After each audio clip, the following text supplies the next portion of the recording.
What is a view of you and your colleagues? I'm sure she's very nice and very clever, as is Ross Kempsell. A bit young, aren't they? Well, I thought I was one of the babies of the house in the Lords. And you could call me, Andrew, a young lamb for the Lords, or perhaps something worse. But that's kind of not that untrue. I'm one of the younger ones. You are. And this is quite a change. I've got no objection specifically to Charlotte Owen on her age. I think it does, though, highlight kind of this question that has always been ducked by every Prime Minister in my lifetime. What's the purpose of the House of Lords? And what they would say is, well, it's to bring in this great experience of wise people. And their wisdom helps to improve legislation. And certainly I've seen some evidence of that.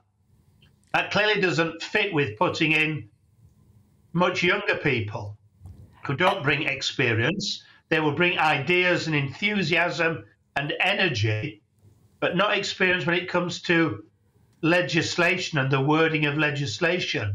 But John, forward when we move to an elected House of Lords, to be honest, I think it just edges a bit nearer. For better or for worse, there are arguments both ways, but certainly this makes it, I think, that little bit likelier now when you've got people. There's two of them. There's a 31-year-old lad in as well. Yeah. You know, clearly it's not their experience.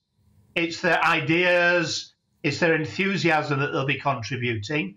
And it will alter, I think, a little bit about how the House of Lords sees itself. Actually, ironically, though it's not the aim, that might be for the better.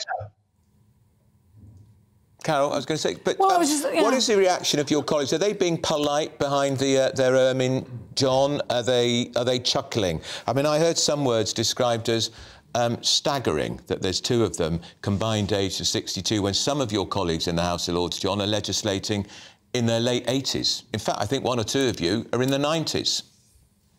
And there's one or two who probably should retire to create a bit more space. Some have, I think 5 are retiring today, right, the latest list I've seen. I don't believe there should be an age limit, but there's an awful lot who don't come in because they're too old, an awful lot. I'd say probably around 200 who ought to be retired because they're not contributing. I think really what we should be doing, and the House of Lords should be doing, is just thinking through what is our role. Our role isn't to overturn the government of the day on blocking legislation, even where we fundamentally disagree with it.